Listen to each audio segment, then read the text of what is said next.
எல்லாருக்கும் காலை வணக்கம். நம்ம முந்தைய பதிவில் சரம், ஸ்திரம், உபயம் அப்படின்ற ராசிகளுடைய தன்மைகளை பற்றி பார்த்துருந்தோம். அதனுடைய தொடர்ச்சி இந்த சரம், ஸ்திரம், உபயம் அப்படின்றது மனிதர்களுக்கு எப்படியெல்லாம் அவங்களுடைய குணாதிசயத்தில் எப்படியெல்லாம் ஒத்துப்போகுது, எப்படியெல்லாம் கையாளப்படுது.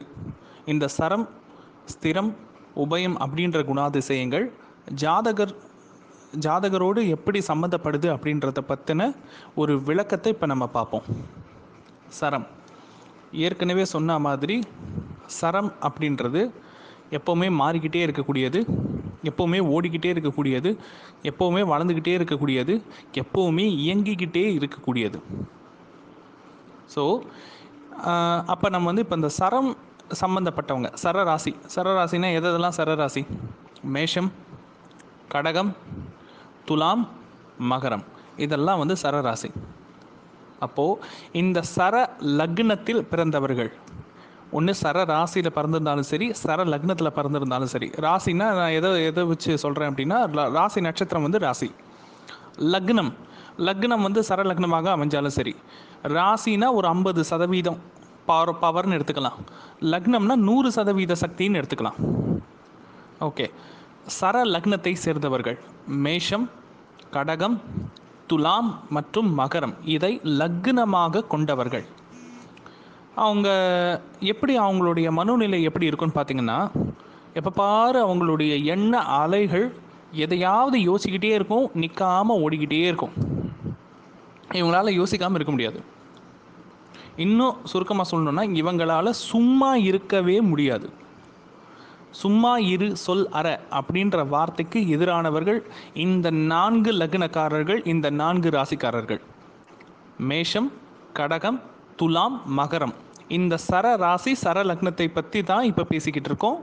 இந்த 4 வீடுகளை ராசிகளாகவும் அல்லது லக்னமாகவும் கொண்டவர்கள். ராசினா 50%, லக்னம்னா இதனுடைய சக்தி 100% வேலை செய்யும். அதையும் நீங்கள் கவனத்தில் கொள்ளணும். ஏன்னா திரும்ப மறுபடியும் ராசி லக்னத்தையும் போட்டு குழப்பிக்கக்கூடாது. சரிங்களா? ஓகே, சரம் எப்படி இருக்கும் இவங்களோட தன்மைனா, எப்போ பாரு யோசிக்கிட்டே இருப்பாங்க. ஒரு முடிவு எடுத்தாங்கன்னா அந்த முடிவில் நிற்கவே மாட்டாங்க. ஏதாச்சும் ஒரு சாதாரண விஷயம், காலையில் சமையல் பண்ணுறது, இன்றைக்கி என்ன சமையல், இன்றைக்கி என்ன டிஃபன், இன்றைக்கி என்ன லஞ்சு, இன்றைக்கி என்ன டின்னர் அப்படின்ற ஒரு சாதாரண ஒரு விஷயம். அந்த விஷயத்தில் கூட ஒரு முடிவு இருக்காது, ஒரு தெளிவு இருக்காது. ஒரு முடிவு எடுத்துட்டாங்கன்னா அந்த முடிவில் நிற்க மாட்டாங்க. மூச்சுக்கு 300 குணம் மாறுவாங்கன்னு சொல்லுவாங்க இல்லையா? அந்த மாதிரி தான் இந்த 4 ராசிக்காரர்களும் இந்த 4 லக்னக்காரர்களும். இவங்க எடுக்கிற முடிவுகளை அடிக்கடி மாற்றிக்கிட்டே இருப்பாங்க, போட்டு குழப்பிகிட்டே இருப்பாங்க. முன்னாடி எடுத்த முடிவு சரியோ, இல்லை அது தப்பு, இதுதான் சரி, இல்லை இது தப்பு, அதுதான் சரி, இப்படின்னு சொல்லிட்டு இவங்களுக்குள்ள ஒரு மன போராட்டமும் எண்ண அலைகளுக்கான மோதலும் ஆயுள் உள்ளவரை இருந்துக்கிட்டே இருக்கும். இதுதான் இவங்களுடைய இயல்பு, இதுதான் இவங்களுடைய மேனுஃபேக்சரிங் டிஃபெக்ட், இதுதான் இவங்களுடைய டிஃபால்ட்டான தன்மை. இதுதான் சர ராசிக்காரர்களுக்கான தன்மை, சர லக்னக்காரர்களுக்கான தன்மை. ஏன்னா எண்ணம் நிற்காது, ஓடிக்கிட்டே இருக்கும். ஒரு முடிவு எடுக்கிற முடிவில் ஒரு நிலைத்தன்மை அப்படின்றது இருக்காது, ஒரு நிரந்தரத்தன்மை அப்படின்றது இருக்காது. அந்த முடிவு மாறிக்கிட்டே இருக்கும். ஒரு முடிவை எடுத்துட்டு ஒரு முடிவுக்கு வந்துட்டு அதுக்கப்புறமா மறுபடியும் முதலேருந்து யோசிப்பாங்க, மறுபடியும் ஒரு முடிவுக்கு வருவாங்க, மறுபடியும் முதலேருந்து யோசிப்பாங்க. ஸோ இந்த மாதிரி எந்நேரமும் குழப்ப மனநிலையிலேயே இருக்கிற ஒருத்தரை வெளி உலகத்தை சேர்ந்தவர்கள், அதுலேயும் குறிப்பாக ரொம்ப கிரிமினல் பிரெயின்னு சொல்லக்கூடிய ஆட்கள் ஈஸியாக ஏமாற்றிடுவாங்க. ஸோ இவங்களை ஈஸியாக பிரெயின் வாஷ் பண்ண முடியும், ஈஸியாக இவங்களுடைய மூளையை குழப்ப முடியும்.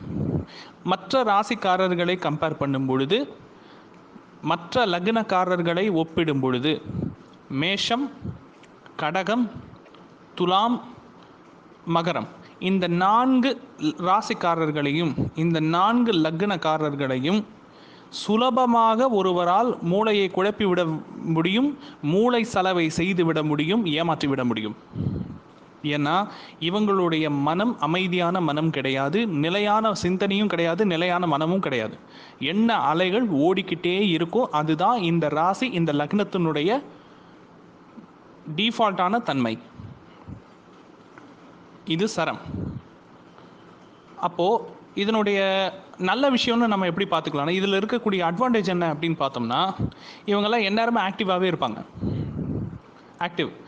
ஏதோ ஒன்று பண்ணணும், ஏதோ ஒன்று செய்யணும், ஏதாச்சும் ஒன்று செஞ்சுட்டே இருக்கணும், ஏதாச்சும் ஒன்று பண்ணிக்கிட்டே இருக்கணும், சும்மா இருக்கக்கூடாது. ஏன்னா சும்மா இருந்தால் இவங்களால் சும்மா இருக்கவே முடியாதுங்க. இவங்களால் எப்போவுமே சும்மா இருக்க முடியாது.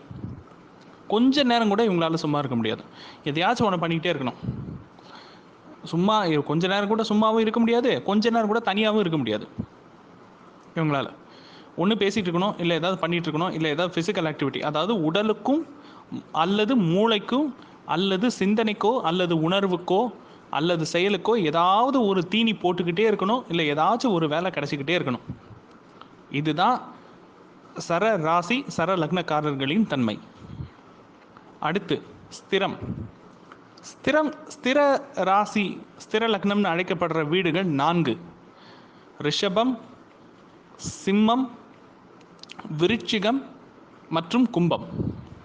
ரிஷபம் டௌரஸ், சிம்மம் லியோ, விருச்சிகம் ஸ்கார்பியோ மற்றும் கும்பம் வந்து அக்வாரஸ். இந்த 4 ராசிக்காரர்கள், இந்த 4 லக்னக்காரர்கள் கிட்ட இருக்கிற ஒரு கெட்ட பழக்கம் என்னன்னா, ஒரு முடிவை எடுத்துட்டாங்கன்னா, இல்லை ஒரு கொள்கையை வச்சுட்டாங்கன்னா, மனசில் பதிச்சிட்டாங்கன்னா, அந்த பதிவை அழிக்கிறதுங்கிறது சாமானியர்களால் மட்டும் இல்லை, அசாத்திய மனிதர்களாலும் முடியாத ஒரு காரியம். ஆல்மோஸ்ட் கடவுளுக்கே கஷ்டம்னா பார்த்துக்கோங்களேன். அவங்களுடைய பிரின்சிபலையும் அவங்களுடைய நிலைப்பாட்டையும் மாற்றுவது என்பது அவ்வளவு எளிது கிடையாது, ரொம்ப கஷ்டம், ஆல்மோஸ்ட் முடியாது. ஏன்னா இவங்க தான் கொண்ட கொள்கையை என்றைக்கும் மாற்றிக்கவே மாட்டாங்க. ஏன்னா ஸ்திரத்தன்மை கொண்ட ராசி. அந்த நிலைப்பாட்டுக்கு வரத்துக்கு முன்னாடி இவங்க நிறைய ஒர்க் அவுட் பண்ணியிருப்பாங்க. சும்மா ஒரே நாள்லலாம் கொள்கை வந்து மனசில் ஃபார்ம் ஆகாது. நிறைய அனுபவப்பட்டிருப்பாங்க. அந்த அனுபவத்தின் மூலிமா இவங்க ஒரு கொள்கையை வந்து மனசில் பதிச்சிட்டாங்கன்னா, இது இப்படி தான் அப்படின்னு மனசில் பதிச்சிட்டாங்கன்னா, அந்த கொள்கையையோ இல்லை அபிப்பிராயத்தையோ இல்லை சிந்தனையையோ மாற்றுவது என்பது ஆல்மோஸ்ட் நடக்காத ஒரு காரியம். இது ஒரு ட்ராபேக். ஏன் ட்ராபேக் அப்படின்னா, கால மாற்றம் சூழ மாற்றலுக்கு தகுந்த மாதிரி நம்மளுடைய கொள்கைகளும் மாறுபட வேண்டும். ஆனால் இவங்களால் சூழலுக்கு தகுந்த மாதிரி தங்களுடைய கொள்கையை மாற்றிக்கவோ அடாப்ட் பண்ணிக்கவோ முடியாது. இது இவங்களுக்கு இருக்கக்கூடிய மிகப்பெரிய ட்ராபேக். சரி, நல்ல விஷயம்லாம் என்னன்னு பார்த்தீங்கன்னா, கம்யூனிகேஷன் எப்படின்னா, இவங்க வந்து எப்படி ஞானத்தை வளர்த்துக்குவாங்க அப்படின்றத நம்ம பார்ப்போம். இவங்களுக்கு ஞானம் எப்படி கிடைக்குது, இவங்களுக்கு வந்து அபரிமிதமான தகவல் பொக்கிஷங்கள்லாம் இவங்களுக்கு எப்படி கிடைக்கும்னா, நிறைய கான்டாக்ட்ஸ் மூலியமாக கிடைக்கும். நிறைய பெரிய மனிதர்கள், நிறைய மகான்களின் தொடர்பு, நிறைய பெரிய மனிதர்களின் தொடர்பு, நிறைய கூட்டத்தின் தொடர்பு, நிறைய அறிவாளிகளின் தொடர்பு, நிறைய புத்திசாலிகளின் தொடர்பு, சத் சங்கம்னு சொல்லுவாங்க. சத் சங்கம் உண்மையிலேயே இயங்கக்கூடிய செயல்படக்கூடிய ராசி மற்றும் லக்னம் இந்த 4 வீடுகள். அதாவது ரிஷபம், சிம்மம், விருச்சிகம், கும்பம். இந்த 4 வீடுகளும் இந்த 4 ஸ்திர ராசி ஸ்திர லக்னங்களும் மிகப்பெரிய ஒரு கான்டாக்ட், அதாவது தகவல் தொடர்பு, மிகப்பெரிய தகவல் தொடர்பு, தகவல் சந்தை மற்றும் இன்ஃப்ளூயன்ஸ் கொண்டவங்க. அதாவது இன்ஃப்ளூயன்ஸ்னால் நம்ம எப்படின்னா, இப்போ ஒரு பெரிய ஆளை நம்ம பார்க்க போகிறோம் அப்படின்னா, இப்போ சில பேர் சொல்லுவாங்க, இவர் அந்த மினிஸ்டர் வந்து இவங்களுக்கு தெரியும், இவங்கள பிடிச்சா அவங்கள பிடிச்சிடலாம், ஈஸியாக அவங்களோட அப்பாயின்மெண்ட் வாங்கிடலாம், ஈஸியாக அவங்களோட கான்டாக்ட் நம்பரை பிடிச்சிடலாம் அப்படின்னு சொல்லிட்டு சொல்லுவாங்க இல்லையா. பெரிய பெரிய மனிதர்களுக்கெல்லாம் சில நெருக்கமான நண்பர்கள் இருப்பாங்க. அவங்களாம் சாதாரணமாக தான் இருப்பாங்க. ஆனால் அந்த நெருக்கமான நண்பர்கள் என்ன சொன்னாலும் அந்த பெரிய மனிதர்கள் கேட்பாங்க. அந்த நெருக்கமான மனிதர்கள் ஒரு வார்த்தை சொன்னால் அந்த பெரிய மனிதர்கள் வந்து தட்ட மாட்டாங்க. அந்த அளவுக்கு ஒரு நட்புறவோடு இருப்பாங்க. இவங்க அத்தனை பேருமே பெரிய பெரிய ஆட்களோட பழக்கம் வச்சு கொள்ளக்கூடியவங்க. இவங்களுக்கு கிடைக்கிற கான்டாக்ட் எல்லாம் சாமானியமான மனிதர்களே கிடையாது. துறை வல்லுநர்கள், வியாபாரிகள், ஈவன் அரசியல்வாதிகள், பெரிய பெரிய ஆட்களோட பழக்கம் ஏற்படக்கூடிய குடுப்பனை கொண்ட ராசி இந்த 4 ராசி. அதாவது ரிஷபம், சிம்மம், விருச்சிகம், கும்பம். இந்த 4 ராசியும் பெரிய பெரிய ஆளுங்க, பெரிய பெரிய இடம், மிகப்பெரிய கூட்டம், மிகப்பெரிய ஒரு மாஸ் கான்டாக்ட். இவங்களோட செல்ஃபோன் எடுத்திங்கனாலே குறைஞ்சது 3000 நம்பர் இருக்கும். இவங்களுடைய செல்ஃபோனை எடுத்திங்கனாலே குறைஞ்சது 3000 கான்டாக்ட்ஸ் இருக்கும். அந்த 3000 கான்டாக்ட்ஸில் குறைஞ்சது 1000 கான்டாக்ட்ஸாவது பெரும்புள்ளிங்களாக இருப்பாங்க. பெரிய பெரிய நல்ல செல்வாக்கு கொண்ட மனிதர்களாக இருப்பாங்க. கான்டாக்டும் இன்ஃப்ளூயன்ஸும், அளவுக்கு அதிகமான கான்டாக்ட், அளவுக்கு அதிகமான இன்ஃப்ளூயன்ஸ். இதுதான் இந்த 4 ராசி, ரிஷபம், சிம்மம், விருச்சிகம், கும்பம், இந்த 4 ராசிக்கு இருக்கக்கூடிய நல்ல விஷயங்கள். இந்த கான்டாக்ட் மூலியமாகவும் இந்த இன்ஃப்ளூயன்சஸ் மூலியமாகவும் இவங்களுக்கு நிறைய நாலேஜ், நிறைய தகவல்கள் கிடைக்கும். ஆனால் இதில் இருக்கக்கூடிய ஒரு தர்ம சங்கடமான விஷயங்கள் என்னென்னா, கூட்டத்தை மேனேஜ் பண்ணுற பொறுப்பு இவங்களை வந்து சேரும். அதாவது கிளாஸ் லீடர் பதவின்னு சொல்லுவாங்க இல்லையா, அந்த கிளாஸ் லீடர் பதவி இவங்களை வந்து சேரும். எந்த ஒரு விஷயத்தையும் நிர்வகிக்கக்கூடிய பொறுப்பு இவங்களையே அறியாமல் இவங்களை வந்து சேர்ந்துடும். ஒன்று அதை இவங்களா தேடிப்பாங்க, இல்லைன்னா அந்த பதவி அந்த பொறுப்பு இவங்களை தேடி வந்துடும். ஒன்றுமில்லை, ஒரு 20 பேர் 30 பேர் சேர்ந்து டூர் போகிறாங்க, இல்லை ஒரு 40 பேர் சேர்ந்து ஒரு ஜோதிட கிளாஸ் நடக்க போகுது. ஒரு 40 ஸ்டூடெண்ட்ஸ் இருக்குது. ஒரு செலிப்ரிட்டி வந்து கிளாஸ் எடுக்க போகிறாரு, ஒரு பெரிய ஜோதிடர் வந்து கிளாஸ் எடுக்க போகிறாரு, இல்லை ஒரு மாநாடு நடக்க போகுது. ஆனால் அந்த மாநாடை வந்து அரேஞ்ச் பண்ணக்கூடிய அத்தனை மக்களையும் ஒருங்கிணைக்கக்கூடிய ஒருங்கிணைப்பாளர் பதவி, ஒருங்கிணைப்பாளருடைய பொறுப்பு இந்த 4 ராசிக்காரர்களையும் தேடி வந்துவிடும். ஒன்று இவங்க அதை தேடி போவாங்க, இல்லை அந்த பொறுப்பு அந்த பதவி இவங்களை தேடி வந்துடும். இதுதான் இவங்களுடைய கொடுப்பனை. இதை நல்ல முறையில் பயன்படுத்தி கொண்டால் அவர்களுடைய வாழ்க்கை வந்து உயரும். தவறான வழியில் பயன்படுத்தி விட்டால் அதுக்கான பலாபலன்களை அவங்கவுங்க தான் அனுபவிக்கணும். ஓகே, இப்போ நம்ம வந்து ஸ்திர ராசியை பற்றி பார்த்தாச்சு. இதில் என்ன டிஸ்அட்வான்டேஜ்னா, ஸ்திர ராசிக்கு எப்போ பாரு பஞ்சாயத்து பண்ணியே வேலை போயிடும். ரிஷபராசிக்காரங்களாக இருக்கலாம், சிம்மராசி சிம்ம லக்னக்காரங்களாக இருக்கலாம், விருச்சிக ராசி விருச்சிக லக்னக்காரங்களாக இருக்கலாம், கும்பராசி கும்ப லக்னக்காரங்களாக இருக்கலாம். 24 மணி நேரமும் இவங்களுக்கு பஞ்சாயத்து பண்ணுறதே வேலை. எப்போ பாரு ஏதாவது ஒரு பஞ்சாயத்து. ஒன்று இவங்களை பற்றி ஏதாச்சும் ஒரு சர்ச்சை, இல்லை இவங்க கிளப்பி விட்ட சர்ச்சை, இல்லை இவங்களுடைய பேரை அவதூறாக பயன்படுத்தி இவங்க பேரை மிஸ்யூஸ் பண்ணி ஏதாச்சும் ஒரு சர்ச்சை. தகவல் தொடர்பில் எப்போ பாரு ஒரு சிக்கல், ஒரு பிரச்சனை இருந்துக்கிட்டே இருக்குங்க இந்த 4 ராசிக்காரர்களுக்கும். ஸ்திர ராசிக்காரர்களுக்கு கூட்டத்தை கையாள்வதிலும் தகவல் தொடர்புகளிலும் பிரச்சனை இருந்துக்கிட்டே இருக்கும். இவங்க ஒன்று சொல்லியிருப்பாங்க, இவங்க ஒரு அர்த்தத்தில் பேசியிருப்பாங்க, அது வேறு அர்த்தத்தில் போய் வேறு மாதிரி போய் கடைசியில் இவங்க கழுத்துக்கே வந்து கத்தியாக வந்து நிற்கும்.